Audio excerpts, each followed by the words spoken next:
మరణాత దేవుని నామమునకు మహిమ కలుగునుగాక. మోషే సుఖవాస ప్రార్థనలోని 25వ దినము. దైవలక్షణముల స్తుతి. దేవా, నీవు పరిశుద్ధుడివై ఉన్నావు. అందుచేత లోకములో పాపమున్నప్పటికీ పరిశుద్ధత కూడా ఉన్నది. వర్షజలములలో కాయలలో పరిశుభ్రత కనబడుచున్నది. మనుషులలో పాపమున్నప్పటికీ పరిశుద్ధత కూడా ఉన్నది. గనుక నీకు నమస్కారములు. దేవా, నీవు శక్తివై ఉన్నావు కాబట్టి మానవులకు జీవరాశులకు శక్తి ఇచ్చినావు. గనుక వారు నడవగలరు, పనిచేయగలరు. గనుక నీకు మంగళ స్తోత్రములు. దేవా, నీవు సర్వవ్యాప్తివై ఉన్నావు. అందుచేతనే అన్ని చోట్ల నీ ప్రభావము అనగా ప్రేమ, జీవము, పరిశుభ్రత, నీ పని, నీ కాపుదల కనబడుచున్నది. గనుక నీకు నిత్య మంగళ స్తోత్రులు. దేవా, నీవు నిరాకారుడివై ఉన్నావు. అందుచేతనే పాపులమైన మాకు కనబడవు. కనబడని తండ్రివి అయినప్పటికీ దర్శనములలో కొందరికి, స్వప్నములలో కొందరికి కనబడుచున్నావు. గనుక నీకు హృదయపూర్వక వందనములు.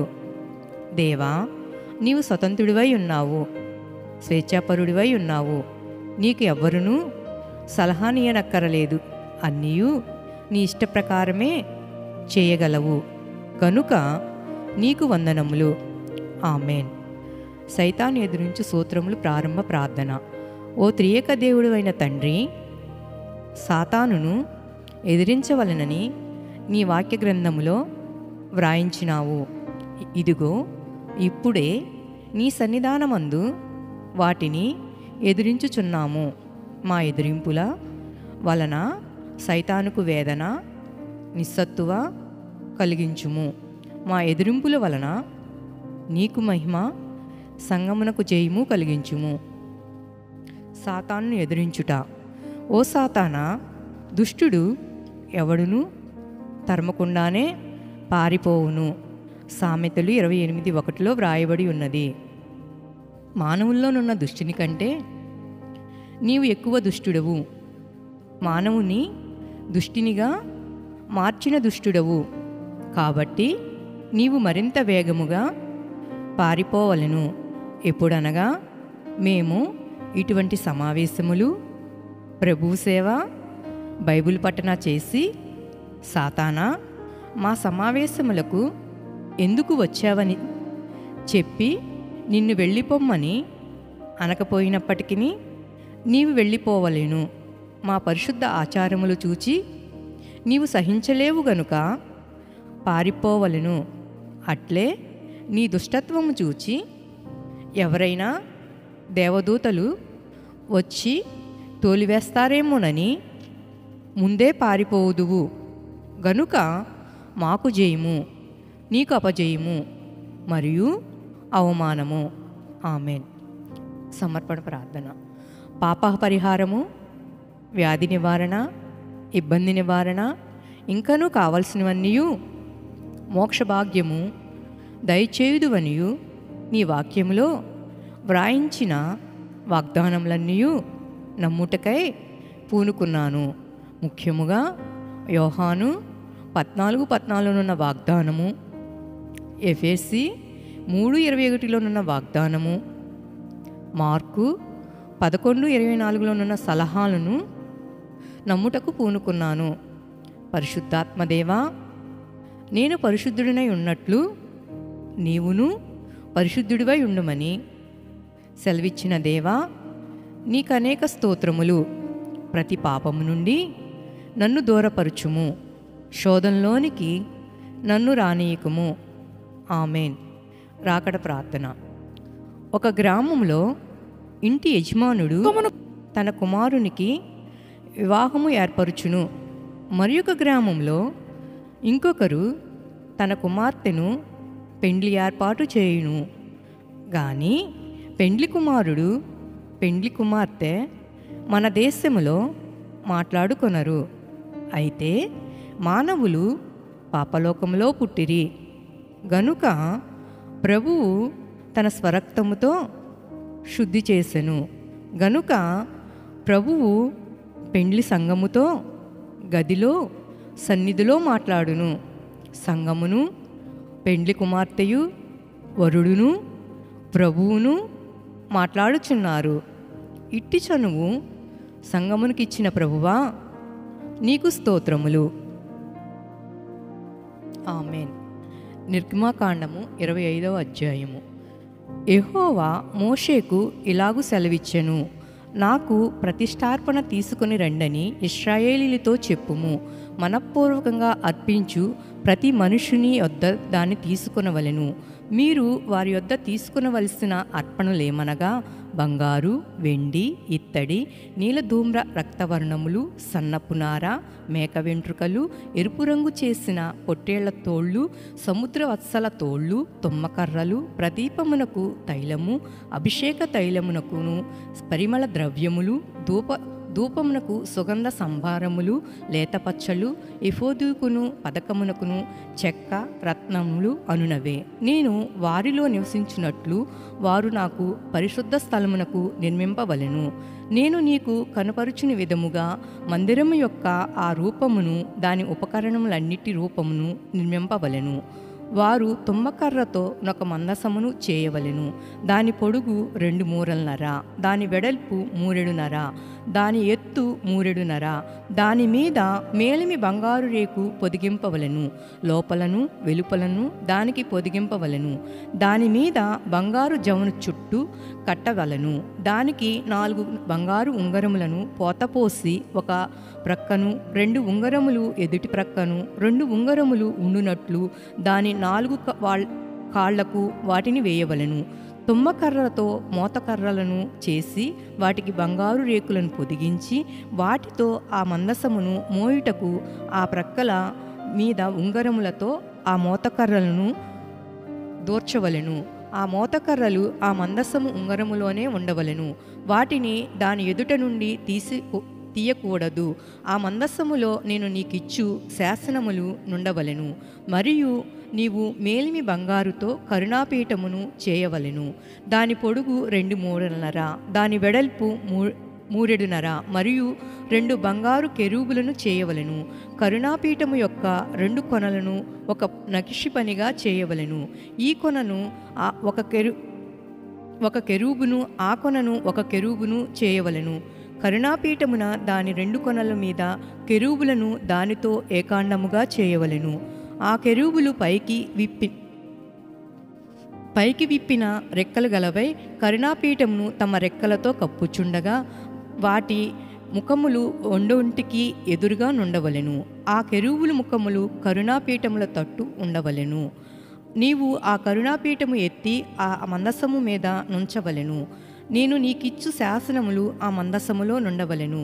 అక్కడ నేను నిన్ను కలుసుకొని కరుణాపీఠము మీద నుండియు శాసనములు గల మందసము మీద నుండి 2 కెరూబుల మధ్య నుండియు నేను ఇశ్రాయేలీలకు నిమిత్తము మీకు ఆజ్ఞాపించు సమస్తమును నీకు తెలియచెప్పెదను. మరియు నీవు తుమ్మకర్రలతో ఒక బల్లను చేయవలెను. దాని పొడుగు 2 మూరలు, దాని వెడల్పు 1 మూర, దాని ఎత్తు 3.5. మేలిమి బంగారు రేకును దానికి పొదిగించి దాని చుట్టూ బంగారు జవను చేయింపవలెను. దాని చుట్టూ బెత్తెడు బద్ద చేసి దాని బద్దపైన బంగారు ఉంగరములను చేసి దాని 4 కాళ్ల గుండా 4 మూలల్లో ఆ ఉంగరములను తగిలింపవలెను. బల్ల మోయుటకు మోతకర్రలు ఉంగరములును బద్దెకు సమీపముగా నుండవలెను. ఆ మోతకర్రలు తుమ్మకర్రతో చేసి వాటి మీద బంగారు రేకు పొదిగింపవలెను. వాటితో బల్ల మోయబడెను. మరియు నీవు దాని పళ్ళెములను, ధూపార్తులను, గిన్నెలను, పానీయార్పణమునకు పాత్రలను దానికి చేయవలెను. మేలిమి బంగారుతో వాటిని చేయవలెను. నిత్యమును నా సన్నిధి రొట్టెలను ఈ బల్ల మీద ఉంచవలెను. మరియు నీవు మేలిమి బంగారుతో దీపవృక్షములను చేయవలెను. నకిషి పనిగా ఈ దీపవృక్షము చేయవలెను. దాని ప్రాకాండము దాని శాఖలను నకిషి పనిగా చేయవలెను. దాని కలశములు, దాని మొగ్గలు, దాని పువ్వులు దానితో ఏకాండమై ఉండవలెను. దీపవృక్ష దీపవృక్షము యొక్క ఒక ప్రక్క నుండి 3 కొమ్ములు, దీపవృక్షము యొక్క రెండవ ప్రక్క నుండి 3 కొమ్ములు, అనగా దాని ప్రక్కల నుండి 6 కొమ్ములు నిగుడవలెను. ఒక కొమ్ములో మొగ్గ పువ్వు గల బాదాము రూపమైన 3 కలిసెములు, రెండవ కొమ్ములో మొగ్గ పువ్వు గల బాదాము రూపమైన 3 కలిసెములు అట్లు దీపవృక్షము నుండి బయలుదేరి కొమ్ములలో నుండవలెను.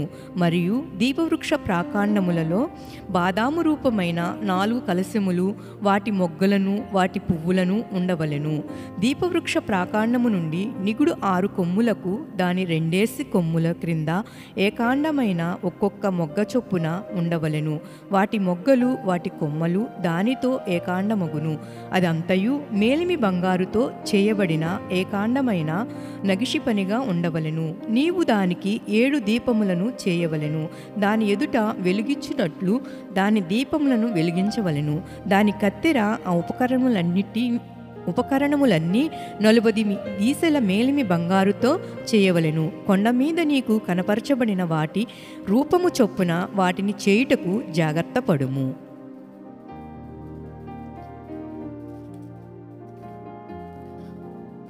ప్రార్థన. మా మేలు కొరకై సదుపాయములు కలుగచేసిన తండ్రి, నీకు వందనములు. అందులో మమ్మును సంతోషపెట్టినవి, బాధ పెట్టినవి రెండునూ ఇమిడి ఉన్నవి. అవన్నీయు మా మేలు క్షేమము కొరకే నీవు ఏర్పాటు చేసినావు గనుక నీకు స్తోత్రములు. మోషే చేత ప్రార్థన చేయించుటకే నీ పిల్లల మీదకు అమాలేకీలను రానిచ్చినావు. అలాగే మేమును తీవ్రమైన ప్రార్థన చేయుటకే మా విరోధులను మమ్ములను హింసించు వారికి నీవు సెలవిచ్చినావు గనుక మా ద్వారా నీ అంతరంగ ఉద్దేశములు నెరవేర్చుకొనుటకు మాతో మాట్లాడమని యేసు నామమున వందించుచున్నాము. ఆమెన్.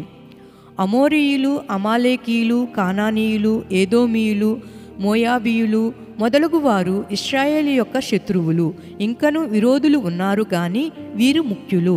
ఇంతమంది ఉన్నప్పటికీ వారు ఇశ్రాయేలీను ఏమీయూ చేయలేకపోయిరి. నిస్సి అనగా ధ్వజము. నిర్గమాకాండము 17:16 యెహోవా నిస్సి అనగా యెహోవా జెండా లేక ధ్వజము. మోషే యొక్క ప్రార్థన కొండ శిఖరము ఎక్కింది. ఏదో ఒకటి అయ్యే వరకు ఆ ప్రార్థన క్రిందకి దిగదు. కొండ ఎక్కినది ఎలాగు దిగుతుంది? దిగదు. శిఖరము ఎక్కినది ఇంకా ఎలాగు దిగుతుంది?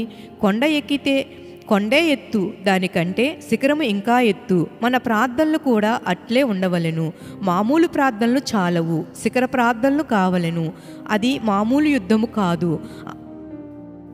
అమాలేకీయులు ఇతరులతో యుద్ధము చేస్తే అది మామూలు యుద్ధము. అయితే అమాలేకీయులు దేవుని జనము మీదకి యుద్ధమునకు వచ్చిరి గాన అది మామూలు యుద్ధము కాదు. దేవుని జనము మీదకి వారు ఎప్పుడు వచ్చారో అప్పుడే దేవుని మీదకి వచ్చినట్లే. క్రైస్తవుల మీదకి వచ్చిన శత్రువులు దేవుని మీదకి కూడా వచ్చినట్లే.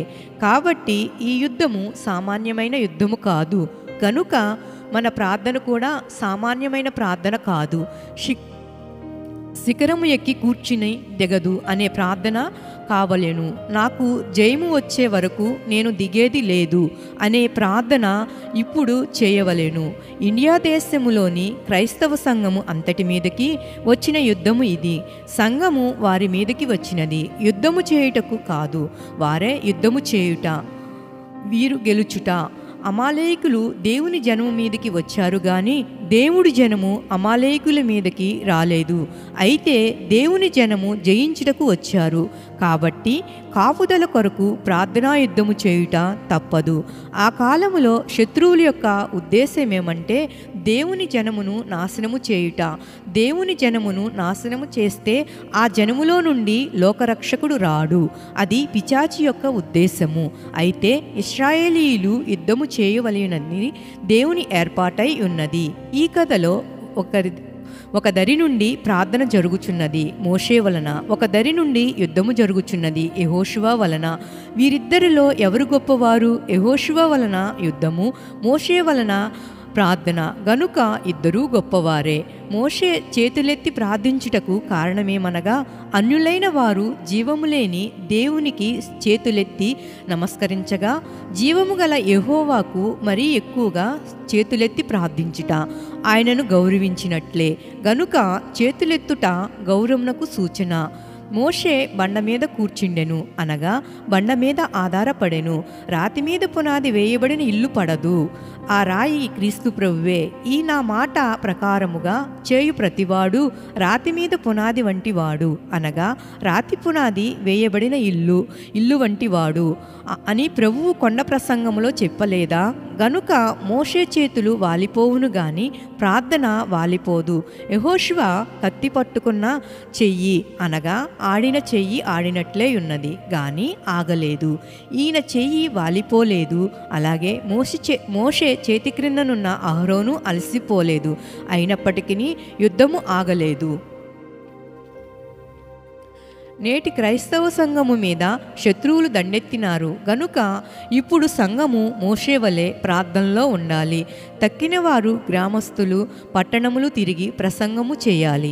క్రైస్తవులారా, మీరు అధైర్యపడకండి, దేవుడు మనకు తోడై ఉన్నాడు. వారికి తెలియక ఇట్లు చేస్తున్నారని ధైర్యముగా చెప్పవలేను. ఈ కథలో ప్రార్థన ఉన్నది, ప్రయత్నము ఉన్నది. ప్రార్థన చేసినంత మాత్రమున ఫలితము లేదు. ఆయా శ్రమలయందున్న వారికి ఆదరణ చెప్పవలేను. మరియు హిందువుల యొద్దకు వెళ్ళి, ఓ హిందువులారా, మీరెందుకు మా క్రైస్తవుల్ని హింసిస్తున్నారు అని వారిని ప్రశ్నించి వారి ప్రశ్నలకు సమాధానములు చెప్పి మరి ఒకసారి అట్టి ప్రసంగములు చేయకుండా చెప్పవలేను. మీ మతము మీరు బోధించుకోండి, మా మతము మేము బోధించుకుంటాము అని చెప్పాలి. అది మాత్రమే కాక వారి ప్రశ్నలన్నిటికీ జవాబు చెప్పవలేను. ఒక ప్రార్థన మాత్రమే కాక ప్రయత్నములు కూడా చేయవలెను. అట్టి తీరును బట్టి మనకు జయము తప్పక కలుగును. కాబట్టి ఈ 2 రకముల పనులు ప్రతి చోట ప్రతి స్థలములోనూ విరివిగా విపరీతముగా చేయవలెను. శత్రువులు మనల్ని వెళ్ళగొట్టవలెనని వారు లక్షల కొలది సొమ్ము పోగు చేయుచున్నారు. క్రైస్తవులకు కలుగు హింసలకు కారణములు. క్రైస్తవులకు అనేక మందికి పాప విసర్జన లేదు, గుడికి శ్రద్ధగా వెళ్ళుట లేదు, సంఘాభివృద్ధికి సరిగా చందా వేయుట లేదు, అనుదినము బైబిలు నేర్చుకునట లేదు, అనుదినము కుటుంబ ప్రార్థన లేదు, తాము నమ్మినది ఇతరులకు సరిగా చెప్పుట లేదు, మిషనలు భేదములు పెట్టుకుని ఒకరికొకరు విరోధముగా ఉంటున్నారు. ఇతర మతముల గురించియు మిషన్ గురించియు బైబిల్లో కఠినమైన వాక్యముల గురించియు ప్రశ్నలున్నప్పుడు మనుషులను అడుగుచున్నారు గాని దేవుని అడుగటలేదు. ఇది గొప్ప నేరము. పేదలకు రోగులకు అవసరము గలవారికి సరైన సహాయము చేయుటలేదు. సంఘములోని నేరస్తుల విషయంలో సరైన దిద్దుబాటు చేయటలేదు. కుటుంబంలోని కలహములు పిల్లల యొక్క తిరుగుబాటులను ఆపు చేయటలేదు. కేవలము పూర్తిగా దేవుని మీద ఆధారపడుటలేదు. ఏలియా కాకుల మీద ఆధారపడలేదు కానీ వాటిని పంపిన దేవుని మీద ఆధారపడెను. అలాగే దేవుడు మనకు అనుగ్రహించిన వారి మీద ఆనుకొనవచ్చును గాని ముఖ్యాధారము క్రీస్తు ప్రభువే అయి ఉండవలెను. తరచుగా ఆనంద కీర్తనలు పాడుటలో లోపము కలదు. ఇట్టి వారిలో లోపములంటే శ్రమలు కెరటము వలె తరచుగా మన మీదకి వచ్చుచుండెను. తిండి మత్తు వలన అశ్రద్ధ, ఐహిక విచారము వలన అశ్రద్ధ, సోమరితనము వలన అశ్రద్ధ, శ్రమకాలమునందు భయపడుట వలన శత్రువులకు జయమని బైబిల్లో ఉన్నది. మీ సంతోషం యొక్క కొలత తగ్గించుట వలన హాని, సంతోషం వలన మనకు జెండా వచ్చును. ప్రభువు కొండ ప్రసంగంలో ఏమి చెప్పినారంటే, మీకు శ్రమలు వచ్చినప్పుడు ఎక్కువ సంతోషింపవలెను. మత్తయి 5:11. ప్రార్థన నెరవేరనప్పుడు విసుగుకొనుట వలన ఆత్మీయ జీవనము తగ్గిపోవును. ఈ కారణము వలన శ్రమలు సంఘము పైకి వచ్చుచున్నవి. మనము సరిచేసుకునవలసినవి సరిచేసుకుని చేయవలసిన ప్రార్థనలు ముగించినప్పుడు శ్రమపై జయము వచ్చును. దీవిన అలాగూ శ్రమలపై సంపూర్ణ జయము పొంది ఆయన రాకడకు ఆయుత్తపడు ధన్యత ప్రభువు మీకు దయచేయునుగాక. ఆమెన్. పరలోకమందున్న మా తండ్రి, నీ నామం పరిశుద్ధపరచబడునుగాక, నీ రాజ్యం మాకు వచ్చునుగాక, నీ చిత్తము పరలోకమందు నెరవేరుచున్నట్లు భూమి యందును నెరవేరునుగాక. మా అనుదిన ఆహారము నేడు మాకు దయచేయుము. మా ఎడల అపరాధములు చేసిన వారిని మేము క్షమించి ఉన్న ప్రకారం మా అపరాధములను క్షమించుము. మమ్మను శోధనలోనికి తేక కీడు నుండి తప్పించుము. రాజ్యము, శక్తియు, మహిమయు నిరంతరము నీవై ఉన్నవి తండ్రి. ఆమెన్. మరణాత.